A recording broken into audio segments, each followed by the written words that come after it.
Buongiorno a tutti, sono Nicole Slongo di Bretelle Lasche e siamo qui oggi in questa bella giornata di sole finalmente a Belluno per celebrare la storia e la forza delle donne bellunesi. Noi come Bretelle Lasche abbiamo scelto di raccontare, di leggere uno dei racconti di Tina Merlin, uno dei racconti partigiani, nello specifico Calze e Scarponi. E abbiamo scelto Tina Merlin perché, forse non serve neanche dire il perché, abbiamo scelto questo racconto perché, come un po' tutti i racconti di storie partigiane, parla di piccole cose, lontane un po' dalla nomea dei partigiani armati e delle grandi battaglie, piccole cose che però hanno fatto la grande cosa che è la resistenza.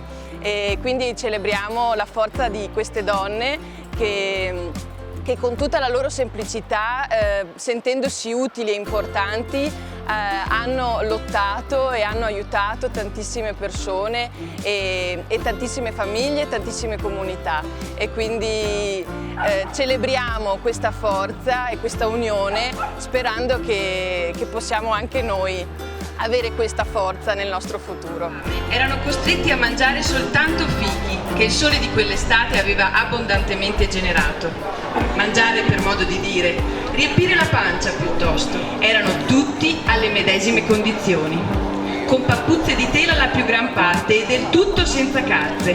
In giro c'era un odore che faceva venire lo svenimento. In quello stato decisero di chiedere aiuto. E così le staffette partirono. 2 furono mandate a Venezia con un nome e un indirizzo celati dentro una scarpa.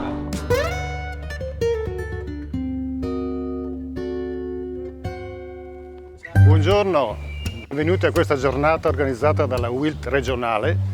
Io sono Giancarlo Dalmut del gruppo teatrale Zumellese e ci troviamo qui tutte le compagnie, quasi tutte le compagnie della provincia di Belluno, che abbiamo colto l'occasione che ci è data dalla WILT regionale di organizzare questa giornata celebrativa delle donne. Fortemente donne è il titolo di questo evento, che ci vede impegnati nel raccontare tutte quelle che possono essere le donne che nella storia di Belluno, della provincia di Belluno, hanno segnato appunto la storia. Il nostro appuntamento del gruppo teatrale Zumellese sottolinea un aspetto particolare degli anni 50, le maestre che varie vicissitudini che hanno vissuto nei paesi di montagna. Le maestre scendevano dalla città e si trovavano in ambienti molto diversi della loro storia. Il mio primo giorno di scuola. Una chiesa e 2 fontane, una per lavare e una per le mucche. La scuola è lassù, in cima al colle, è piccola. L'aula al primo piano, al piano terra anzi, e al primo piano l'alloggio per la maestra. La strada finisce praticamente qui. Il paese è attraversato da un torrente, il Puner, che scende fino al Piave. Sa che mi attenderà un inverno duro, fra gente abituata a questa vita dura, in un paese con tanta miseria e poca speranza. Basta fanno le buone cene, ribotte in riga e... Ma no, il maestro di prima, al menea, al bevea, e lei era sempre zoc. Io mi farli così, ma questa non te vedi, ma che è una gran dama. La se metta anche al rossetto. Però lei è tan carina. Tu vedrai i nostri paesani come che sposerà Rio.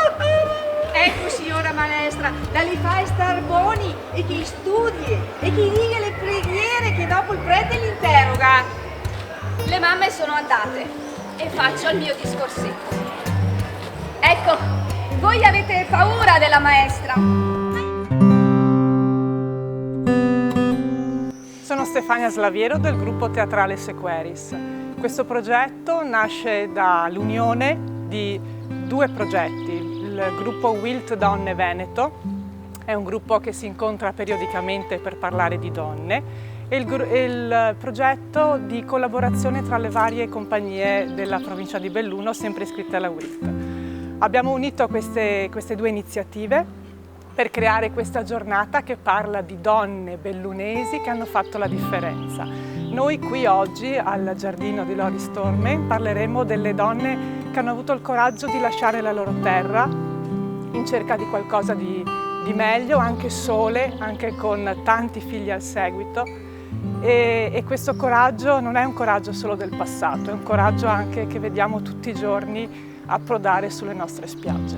25 dicembre 1875. Osvaldo muore. Veda bene, primavera 1876. Mare! Mare! Allenò un grando sul cavallo, grando che vuoi pagare con tu. Era proprio quello che temeva, il castaldo del padrone, del signor conte di Villabruna. Di, signora Anna? Oh, con di fare un castaldo a comodeve? No, grazie. Vado di corsa perché ho altre faccende da sbrigare. Il signor conte mi manda a dire che non può rinnovare il contratto. La state facendo troppo grande. Voi non avete bisogno della terra del signor conte. Ci sono tante altre terre a disposizione. E dove? Basta cercare. E comunque, signora Anna, Prima ancora che il loro portafoglio. La disperazione non veniva solo dalla delusione per i rapporti umani traditi. Spesso chi partiva aveva venduto tutto per pagarsi il viaggio. Ma con tutti questi figli non potete andare in Brasile.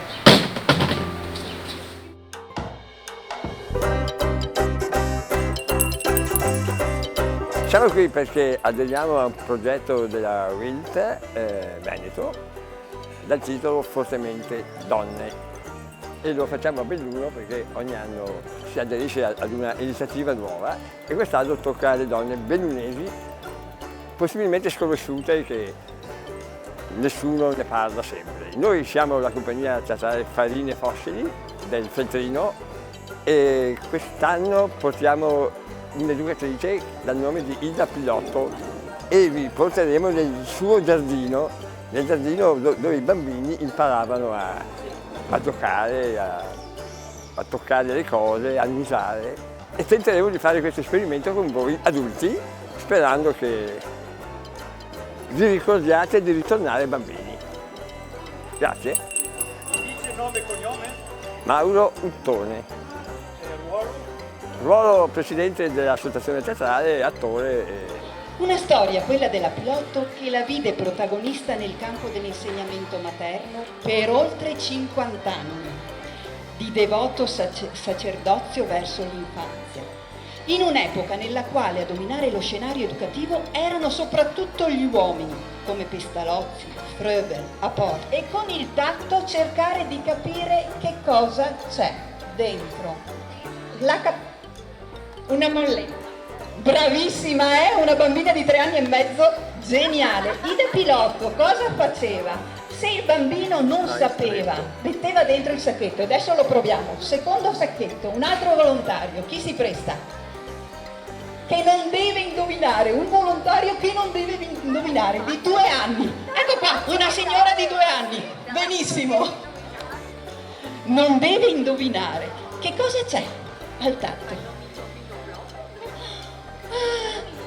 Un sasso? Un sasso? La signora ha detto un sasso. Allora Ida Pilotto sapeva cosa c'era nel secondo e qui interveniva la vista. Se il bambino non riusciva a capire che cosa c'era, faceva vedere. Che cos'è questo? Un lucchetto, e quindi praticamente era il lucchetto che c'era dentro.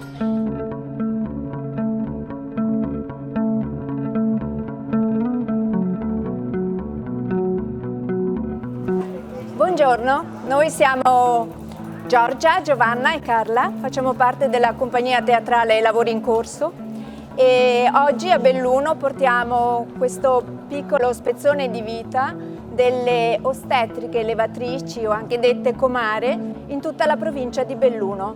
Una figura importante che è stata paragonata spesso a quella del sindaco e del parroco per importanza e rilevanza a livello sociale, di assistenza alle donne nel momento più importante, alle donne, ai figli e quindi ovviamente a tutte le famiglie. Duro mestiere è quello della levatrice. E puoi immaginare le difficoltà in un paese una zona vasta come la nostra, un territorio difficile da percorrere a piedi o quando ci andava bene in bicicletta, su e giù. Oh, guardi, con tutti i tempi, il sole, la pioggia, la neve. E a qualsiasi ora del giorno e della notte, perché nessuno sa quando è il momento di nascere. Soprattutto di notte, sì, per chissà poi perché.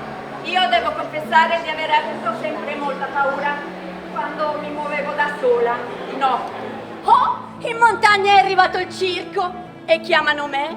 Eh sì, c'è bisogno del mio aiuto, sta nascendo un bambino. Ah, un parto veloce per fortuna. Eccolo bello sistemato. Il domatore mi invita a seguirlo e tengo il bambino tra le braccia. Siamo nella gabbia dei leoni. Mi chiede di esibirlo al pubblico come fosse la cosa più normale del mondo. Non vi dico gli applausi. Beh, si imparava dalla propria madre o dall'esperienza della vita. L'ostetrica, la comare, meglio. Mica assiste solo al parto, no, segue la donna durante tutta la gravidanza, sì.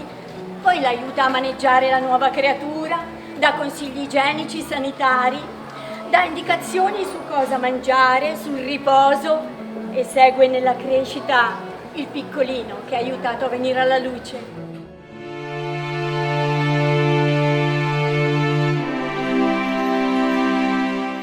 Buongiorno, io sono Alessandro Zandonella Maiucco della compagnia teatrale I Commelianti di Santo Stefano di Cadore e oggi 8 giugno 2024 siamo qui a Belluno, nel centro storico di Belluno, per portare in scena questa manifestazione teatrale che si intitola Fortemente Donne, Carovane Poetiche in Città. È una manifestazione, un'iniziativa che è frutto di una collaborazione fra tutte le compagnie amatoriali bellunesi e quest'oggi parleremo di donne bellunesi che sono distinte e sono state importanti per la vita e per il nostro territorio, per la nostra società.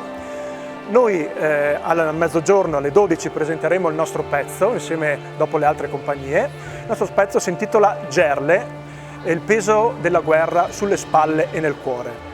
È un ricordo, è un omaggio che noi vogliamo fare e dedicare alle portatrici del Comelico, che sono una categoria di donne che nonostante i loro sforzi, nonostante le loro fatiche, le loro sofferenze, sono state purtroppo dai più dimenticate. Oggi noi per portare a casa il formaggio, per trasportare le sementi. Io per portare a casa il raccolto dai campi, per raccogliere la legna dal bosco. Sua Maestà il Re dichiara che l'Italia si considera in stato di guerra con l'Austria-Ungheria da domani 24 maggio 1915. Ma com'è il lavoro? Il lavoro è molto faticoso. Dobbiamo portare le casse con le granate fin su a Pianseri. Di solito sono in casse di legno con le maniglie di corda dove infiliamo le stanghe. Se pesano 25 kg le portiamo in due, una davanti e una dietro. Se pesano 50 o più chili le portiamo in quattro. E dobbiamo stare attente a non fare movimenti bruschi, perché potrebbero scoppiare. Durante i loro pesanti incarichi, qualcuna indossava ai piedi le tradizionali tarale in legno, qualcuna gli scarpetti in stoffa, altre addirittura marciavano scalzi.